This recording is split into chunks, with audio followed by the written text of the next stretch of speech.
तुम्हारी फाइलों में गांव का मौसम गुलाबी है, मगर ये आंकड़े झूठे और ये दावा किताबी है।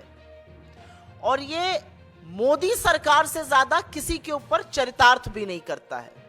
चुनावी मौसम है, जुमलों की बारिश के लिए तैयार हो जाइए। और जुमले इतने ज्यादा होने वाले हैं कि नए नए शगुफे उसमें रचे जाएंगे। मोदी सरकार ने एक नया जुमला, एक नया गुब्बारा छोड़ा है। 9 साल में 24 करोड़ 82 लाख लोगों को गरीबी से उबार दिया गया है। लेकिन कहीं ना कहीं ये गरीबों के खिलाफ एक साजिश रचने की भी बू आती है। अपने चिर परिचित अंदाज में यह गुब्बारा छोड़ा गया। प्रधानमंत्री से लेकर भक्त मंडली तक ने नीति आयोग के इस दंभ में खूब हवा भरी, लेकिन यह झूठ इतना बड़ा और यह मजाक इतना भद्दा था कि कुछ ही देर में फुस पटाखा साबित हो गया। मल्टी डायमेंशनल पॉवर्टी, बहुआमी गरीबी जिसको कहा जाता है, उससे करीब 25 करोड़ लोगों को उबार दिया गया। सरकार का नया जुमला यह है, उठा लीजिए, इससे किसी को क्या समस्या हो सकती है? हम सब चाहते हैं गरीबी कम हो, हम सब चाहते हैं गुर्बत कम हो, हम सब चाहते हैं लोगों को रोजगार मिले, हम सब चाहते हैं लोग संपन्न हो। अगर सरकार का यह दावा मान भी लिया जाए तो इस देश में ना बेरोजगारी है, ना महंगाई है, ना भुखमरी है, ना आर्थिक असमानता है। सब चकाचक चंगा सी है। लेकिन जमीनी हकीकत इस दावे के बिल्कुल विपरीत है। और इस जुमले में, इस गरीबी के कम होने वाले जुमले में 4 बड़ी समस्याएं हैं। ये जो जुमला, ये जो दंभ भरा गया है कि 24 करोड़ 82 लाख लोग गरीबी से उबार दिए गए हैं, इसमें 4 बड़ी समस्याएं हैं। उन चारों समस्याओं को संक्षिप्त में पढ़ देती हूं और उसके बाद उसमें डिटेल में बात कर लेंगे। अगर गरीबों की संख्या घट गई है तो कंजम्पशन मतलब उपभोग लगातार घट क्यों रहा है? आज आप और हम अगर ज्यादा पैसा हाथ में आता है तो खर्चा करते हैं, लेकिन लगातार उपभोग इस देश में घट रहा है। अगर सरकार की ही माने और गरीबी की दर 11.7% पर आ गई है तो सरकार 11.7% का मतलब हुआ कि इस देश के 140 करोड़ में करीब सिर्फ 15 करोड़ गरीब रह गए। तो सरकार की क्या मजबूरी है? किस मजबूरी के तहत आपको 80 करोड़ लोगों को मुफ्त का राशन देना पड़ रहा है? और यहीं से साजिश की भी शुरुआत होती है और अभी उसके बारे में बात कर लेते हैं। नीति आयोग ने किस थर्ड पार्टी से यह आकलन कराया? क्या इसकी पुष्टि आईएमएफ ने, क्या इसकी पुष्टि वर्ल्ड बैंक ने, क्या इसकी पुष्टि किसी थर्ड पार्टी ने की? और अंत में सबसे बड़ी समस्या इस जुमले के साथ यह है कि नीति आयोग ने गरीबी नापने के जो स्थापित मानक है, जो स्थापित मापदंड है, जो क्राइटेरिया है, जो दुनिया भर में इस्तेमाल होता है, उससे हटकर 12 मानकों पे गरीबी नापी गई है। और ये कितनी विचित्र और कितनी विडंबना की बात है कि उन मानकों में से ज्यादातर मानक वो हैं जो सरकार की फ्लैगशिप योजनाओं पर आधारित है। लेकिन कहते हैं ना कि झूठ की जिंदगी, झूठ की जो अवधि होती है वो बड़ी कम होती है। इस सरकार की पोल इस सरकार के आंकड़े ही खोलते हैं। अभी थोड़े दिनों पहले एक ग्रोथ नंबर आया था, बड़ा सीना ठोक ठोक कर उस पर बात हो रही थी। उसी ग्रोथ नंबर पे, उसी जीडीपी नंबर में कंजम्पशन का भी डेटा आया। 4.4% इस वित्तीय वर्ष में कंजम्पशन की वृद्धि की दर है, जो 7.5% थी पिछले साल। मतलब उपभोग लगातार घट रहा है, उपभोग लगातार कम हो रहा है। और अगर इस सरकार की मानी जाए कि करीब 25 करोड़ लोग अब गरीब नहीं रहे, तो वो रोजमर्रा की दैनिक दिनचर्याओं की चीजें क्यों नहीं खरीद रहे? साबुन, तेल, कंघी, मंजन, ये सब तो दैनिक दिनचर्या रोजमर्रा की चीजें हैं। इनको बेचने वाली कंपनियां जो हैं वो हिंदुस्तान यूनिलीवर और आईटीसी जैसी कंपनियां हैं। और उस कंपनी की तिमाही दर तिमाही जो सेल्स है, जो बिक्री है, वो स्टैग्नेंट बनी हुई है, वो बिल्कुल उसमें शिथिलता है। मांग की मंदी उनके आंकड़ों में साफ दिखती है। ब्रिटानिया अपना बिस्कुट नहीं बेच पा रहा है। तो जब लोग कम गरीब हैं तो वो साबुन की टिकिया, सिर पे लगाने वाला तेल, मंजन, बिस्कुट क्यों नहीं खरीद रहे? तो साक्ष्य जो गरीबी के हैं वो सरकार के दावों के बिल्कुल विपरीत है। ये पहला पॉइंट रखना जरूरी है, क्योंकि मांग में आई मंदी साफ झलक रही है। और अगर आप ज्यादा संपन्न होंगे और कम गरीब होंगे तो आप ज्यादा चीजें खरीदेंगे, ज्यादा उपभोग करेंगे, जो इस देश का गरीब नहीं कर रहा है।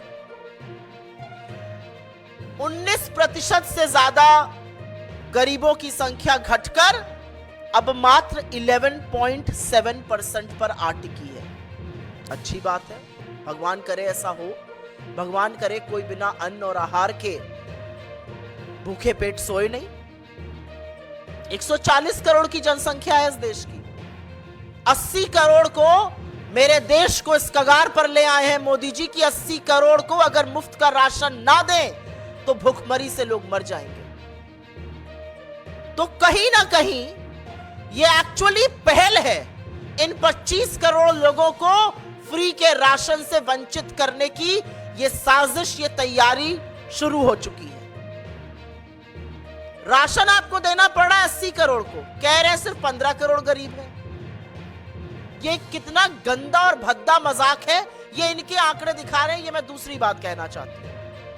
तीसरी बड़ी बात यहां पर कहनी जरूरी है।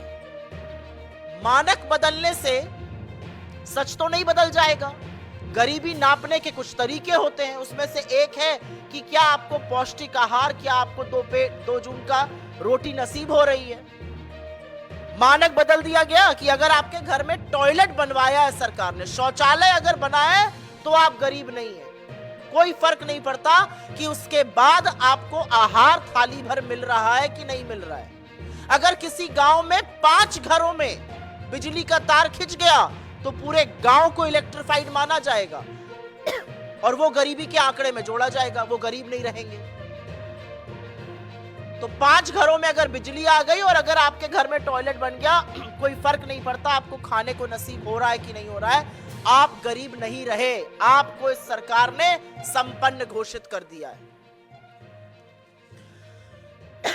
चौथी और बड़ी बात, क्योंकि इनकी आदत है, बड़ा शौक है इनको, जब नेहरू से छूटते हैं तो यूपीए की सरकार पर आते हैं। यूपीए की सरकार के कार्यकाल के दौरान 27 करोड़ लोगों को गरीबी की सीमा रेखा से बाहर खींचा गया। पर यह हमने अपने कमरे में बैठकर आंकड़ा निकाला और ऐसा नहीं कर दिया। वर्ल्ड बैंक ने थर्ड पार्टी की रिपोर्ट की पुष्टि की, जो स्थापित मानक है दुनिया भर में, और ये ग्लोबल इंडिसेस के चलते जब वहां से पुष्टि हुई तो माना गया कि हां 27 करोड़ लोग गरीबी की सीमा रेखा से उबारे गए। यहां पर तो अपने ही मुंह मियां मिट्ठू बन जाओ, शंखनाद कर दो, बाकी काम तो चरण चुंबकों की मंडली कर ही देगी। असलियत यह है किसका सर्वे किया गया, सर्वे का सैंपल साइज क्या था। मतलब नीति आयोग ने खुद ही अनुमान लगाया, खुद ही सर्वे कराया, खुद ही रिपोर्ट बनाई, खुद ही रिपोर्ट को प्रचारित भी कर दिया और प्रधानमंत्री से लेकर भक्त मंडली तक ने खूब भोपू बजाया उस रिपोर्ट का। और अंतिम बात, जो मूल मुद्दा है, जो लब्बो लबाब है इस पूरे गरीबी के आंकड़े का, असल में मोदी सरकार गरीबों का मखौल नहीं उड़ा रही है। वो आप जैसे समझदार मध्यम वर्ग लोगों का, बुद्धिजीवियों का उपहास बना चुकी है, इस देश का मजाक बना रही है। और कहीं ना कहीं सिर्फ आपको झूठ प्रचारित नहीं किया जा रहा है, खुद भी आंखों पर पट्टी बांधकर झूठ को घोटने का काम हो रहा है। और यह इसलिए हो रहा है क्योंकि इसी आंकड़े पर नीति निर्माण होगा, इसी आंकड़े पर योजनाएं बनेंगी, यही आंकड़ा बताया जाएगा अभी से लेकर चुनाव तक और अभी से लेकर बजट बनने तक, अभी से लेकर नीति निर्माण तक। और इसी आंकड़े के आधार पर साजिश रची जा रही है इन 25 करोड़ लोगों को उनके गरीबी के जो थोड़ी बहुत राहत सरकारें देती हैं उनसे वंचित करने की। यह साजिश है इन 25 करोड़ लोगों को जो सेफ्टी नेट भारत सरकार को देना चाहिए और देती है, उससे निकालने की। इन गरीबों को ना सब्सिडी मिलेगी, ना फ्री का राशन मिलेगा। जल्दी ही ये इस सूची से बाहर निकाल दिए जाएंगे। सारी साजिश इसीलिए रची जा रही है। तो अंत में हम सिर्फ इतना कहना चाहते हैं कि गगनचुंबी इमारतों में बैठकर, एसी कमरों में बैठकर, 4 लोगों को बुलाकर, भगवान जाने क्या सैंपल साइज था, भगवान जाने कहां सर्वे किया गया, क्या अनुमान लगाए गए, सरकारी योजनाओं के बल पर आपने एक सर्वे कर लिया, उसको रिलीज कर दिया। असल में ये 10 साल की मोदी सरकार की विफलताओं का सबसे बड़ा प्रमाण है कि जब आज देश चुनाव के मुहाने पर आकर खड़ा हुआ है, तो ना आर्थिक असमानताओं का, न बेरोजगारी का, न महंगाई का, न गरीबी का, न गुर्बत का समाधान ढूंढना पड़ा सरकार को, झूठ का सहारा लेना पड़ रहा है। पर आप कितने भी झूठ रच लीजिए, कितने भी झूठ बोल दीजिए, ये देश जुमलों से वाकिफ है। मंडली कितना भी भोंपू बजाए, गरीब त्रस्त है। और इस मंच से, इस सरकार से एक सवाल भी है और इस सरकार से एक पुकार भी है कि गरीब के खिलाफ यह साजिश रचना बंद कर दीजिए। I will very briefly make a brief statement in English on the recently reported numbers from the Niti Aayog, which have been quoted not just by the Prime Minister but the entire ecosystem and large sections of the media, without asking the relevant questions that should be asked of this. The latest jumla in a list of jumlas that we will see up until elections is the fact that 24.82 crore people have been lifted out of poverty. The truth cannot be further away from this. And the reality is that nobody knows how Niti Aayog has arrived at these numbers. It has changed the established criteria how it's calculated. Neither the World Bank nor the IMF have cited any third-party stories. This was an estimate done by the Niti Aayog. The report was prepared by them. The survey was done by them. It has been reported by them also. But the situation on the ground, the reality on the ground is extremely stark. And the reality on the ground is extremely different from what the numbers report. And there are only 4 pillars to exposing this blatant lies of the BJP and its ecosystem and also the Niti Aayog's report. If people are less poorer, why are they consuming less? If indeed there are only 11.7% people who are poor in this country, which is roughly 15 crore, why does free ration have to be distributed to 80 crore people? Niti Aayog has not taken help of any third party. Neither the World Bank nor the IMF have supported these numbers. And why has the Niti Aayog done away with the established criteria how poverty is calculated and tracked worldwide? So let's begin with point number 1, and very briefly, consumption in this country is down to 4.4% from the previous fiscal of 7.7%. Why? Because people are buying less. Anybody who's better off, anybody who's less poorer will buy more.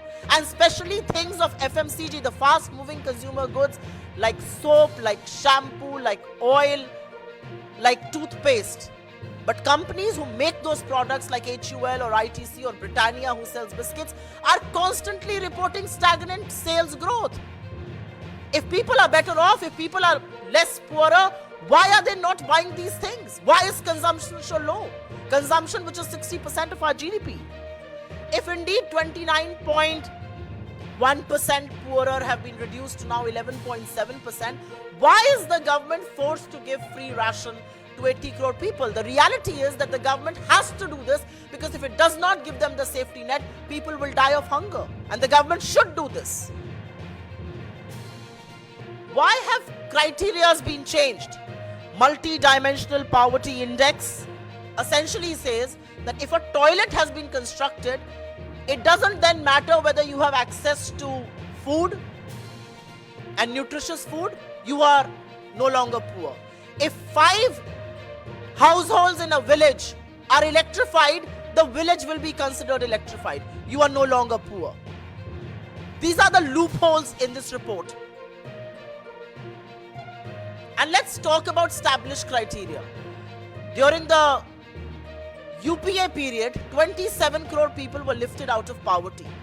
And we did not claim that. We did not do a survey. There was a third-party survey that was done, which was endorsed by the World Bank, and they said 27 crore people in the history of independent India have been lifted out of poverty for the very first time in those numbers. But here, the Niti Aayog has done the survey, they have done the estimates, they have prepared the report, they have released it, and right from the Prime Minister to the entire ecosystem is just going to sing peons of that survey. Whereas the reality on the ground is in sharp contrast. Because if you go by the reality on the ground, the survey essentially establishes there's no unemployment. The reality is unemployment, high prices, income inequality, lower wages, extreme poverty. 23 crore people were pushed into poverty during the COVID times. What happened to those people? Are any questions being asked?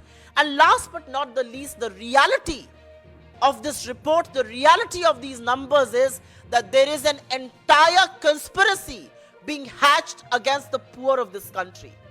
Because very soon, close to 25 crore people who have now been declared not being poor will be taken out of the safety net that the government offers to the poor. They will very soon stop getting subsidies. They will no longer get free ration. They will be taken out of the government security net, the safety net, which any welfare state offers to its poor people. And that's the conspiracy that we are worried about. So it's easy to sit in your echo chambers. It's easy to sit in those AC rooms. It's easy to sit in those sky-high buildings and prepare reports like these. But the only thing that we want to say from this platform right here is that this is a conspiracy being hatched against the poor. Stop making a joke of yourselves. Stop making a joke of India's middle class. Stop making a joke out of India's poor. Because the reality is your policy formation will happen on these numbers. And these numbers are grossly misleading. आपके सवालों का स्वागत है. सवाल अगर इस पर रहे तो मैं बहुत अनुग्रहित रहूंगी.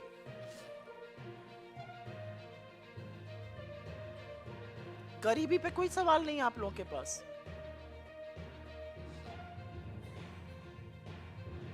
इतना बड़ा झूठ इस सरकार ने बोला, इतना बड़ा झूठ परोसा गया. आप लोग टीवी चैनलों से आते हैं, अखबारों से आते हैं. कितने लोगों ने उसको दिखाया? उसकी असलियत किसी ने बयां करी? किसी ने सवाल पूछा? और अगर इतना बड़ा कीर्तिमान स्थापित किया है तो मैं तो इस मंच से चुनौती देती हूं. मोदी जी अपनी वित्त मंत्री के साथ आए और एक प्रेस कॉन्फ्रेंस करें और इतने बड़े कीर्तिमान को जो उन्होंने स्थापित किया है उस पर कुछ सवाल ले लें. लेकिन ले नहीं पाएंगे. आप लोगों के पास गरीबी पर कोई सवाल नहीं है. बाहर निकाला तो इस हिसाब से जो वो 24 करोड़ लोग हैं, आप ये चाहते हैं कि सरकार जो अपना फ्री राशन दे रही है उसको भी इंट्रोस्पेक्ट करना चाहिए उनको. मैं ये कहना चाह रही हूं कि 24 करोड़ 82 लाख लोगों को जो निकालने का दावा किया जा रहा है वो झूठा है, वो गलत है, वो गलत मानकों पे आधारित है.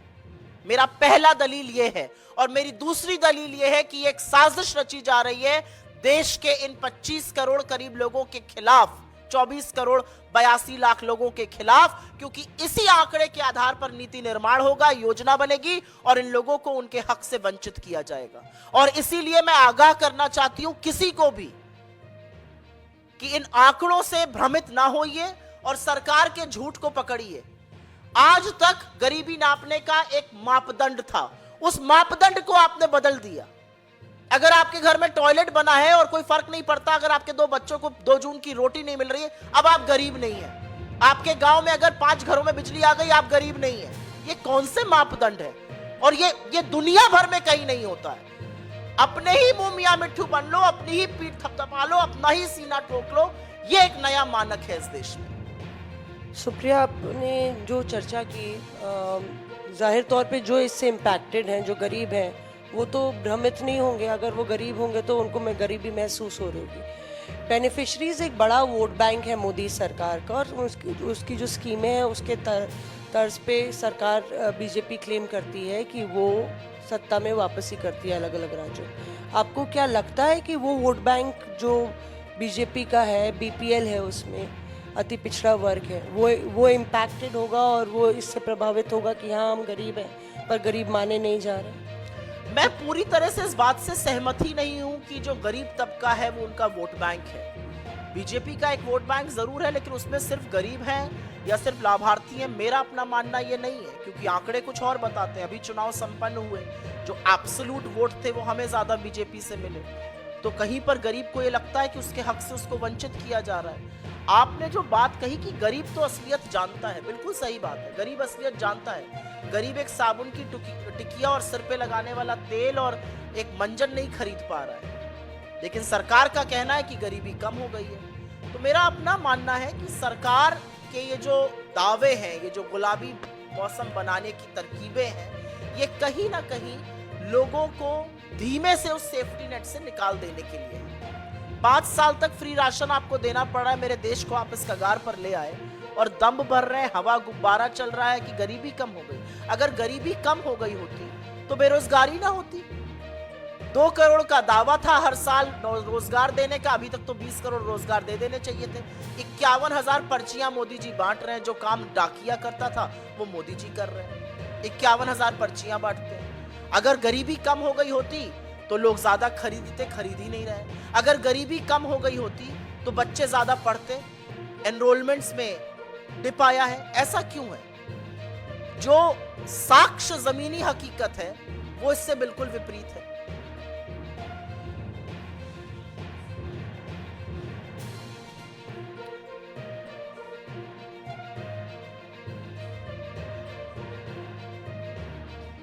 आपको नहीं लगता कि नीति आयोग ने एक रिपोर्ट निकाल दी?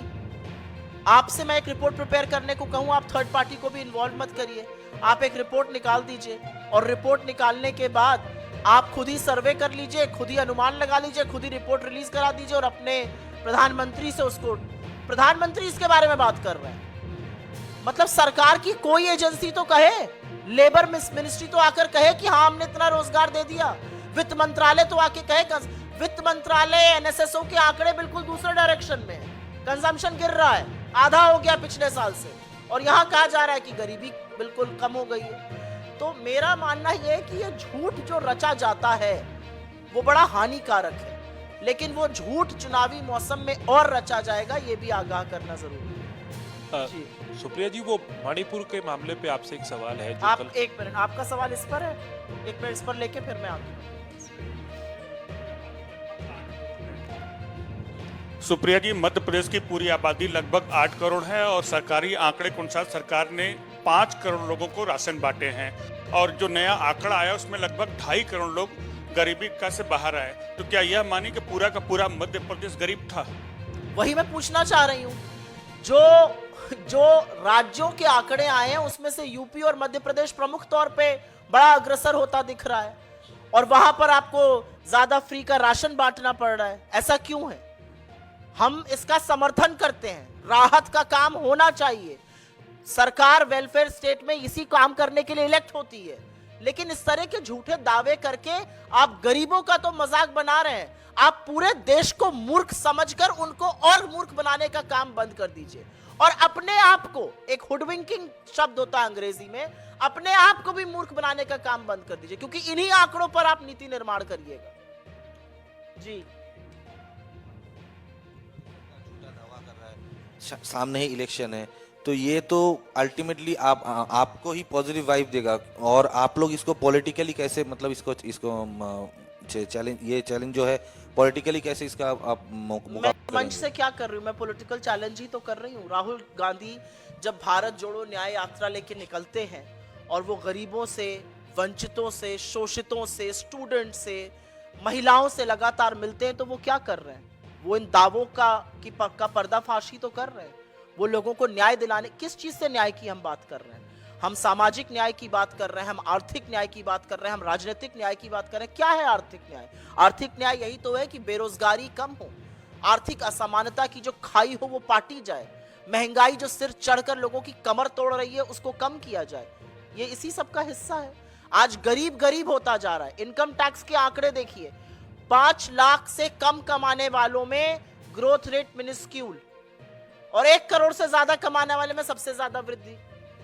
ये तो आर्थिक असमानता का पैमाना है ना, इसी के खिलाफ तो हमें, इसी अन्याय के खिलाफ तो हम न्याय दिलाने की मुहिम लगा रहे हैं। जी आपका सवाल था इनसे। की जो मौत हुई उस पे आपका क्या कहना है? हमने जो भारत जोड़ो न्याय यात्रा थी वो जानबूझकर मणिपुर से शुरू करी। शुरू करने को हम कहीं और से भी कर सकते थे, क्योंकि हम मणिपुर से नागालैंड, फिर अरुणाचल, असम का काम कर रहे हैं। हमने क्यों शुरू की मणिपुर से? हमने इसलिए मणिपुर से वो यात्रा शुरू करी क्योंकि 8 महीने से इस देश का एक राज्य लगातार जल रहा है, हिंसा का अंश सह रहा है, महिलाएं असुरक्षित हैं, बच्चे राहत कैंप में हैं।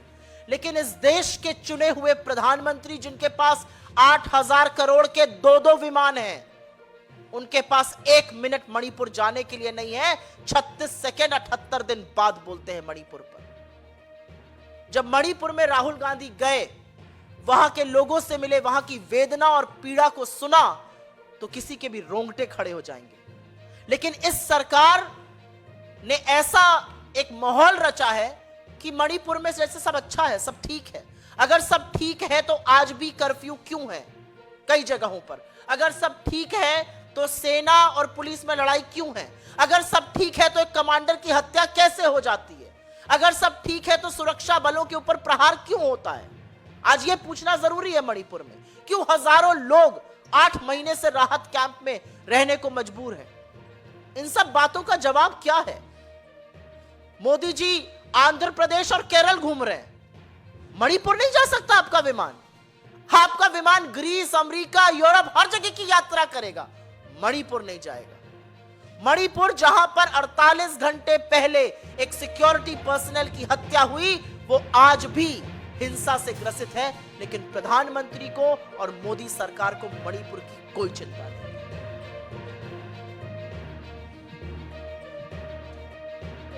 सुप्रिया, ये सवाल आपके मीडिया डिपार्टमेंट से रिलेटेड है। अभी एक नोटिस हम लोग ने देखा है, जो कारण बताओ नोटिस आलोक शर्मा जी को जारी किया गया है।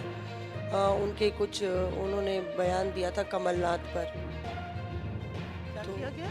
आलोक शर्मा जी को कारण बताओ नोटिस दिया गया है। उन्होंने कमलनाथ पर कुछ टिप्पणी की थी कि वो बीजेपी के साथ जो है उन्होंने कांग्रेस को हराने का काम किया मध्य प्रदेश। मुझे इसके बारे में कोई जानकारी नहीं है और मैं देखूंगी ये क्या बात है और उसके बाद इस पर बिल्कुल टिप्पणी दूंगी। और एक जो मामला आ रहा है अंकिता गुप्ता का, राहुल गांधी की यात्रा असम पहुंच रही है और वहां पे पोस्टर बैनर्स लगे हैं। अंकिता गुप्ता ने कहा कि वो प्रोटेस्ट करेंगी। उन्होंने आरोप लगाया था उत्पीड़न का। श्रीनिवास आपके IOC प्रेसिडेंट हैं। मेरे लिए ना ये थोड़ा सा व्यक्तिगत विषय है, क्योंकि कांग्रेस पार्टी से ज्यादा महिलाओं का सम्मान और महिला सुरक्षा का दावा अन्य कोई पार्टी कर नहीं सकती है। हमारे यहाँ जिस तरह से महिलाओं को सुरक्षित रखा जाता है, जिस तरह से उनको अभिव्यक्ति की आजादी है, वो किसी और पार्टी में नहीं है। जिस मामले का आप जिक्र कर रही हैं, क्योंकि वो कोर्ट में लंबित है, मैं उस पर बहुत कम टिप्पणी करना चाहती हूं। 10 महीने हो गए और जिस व्यक्ति के खिलाफ आरोप लगा, वो तमाम बार जांच एजेंसियों के सामने उपस्थित हो गए, अपना पक्ष रख दिया। सुप्रीम कोर्ट से उनको बेल भी मिली हुई है। और असलियत यह है कि असम पुलिस और असम सरकार ने 10 महीने हो गए, अभी तक हलफनामा दायर नहीं किया है।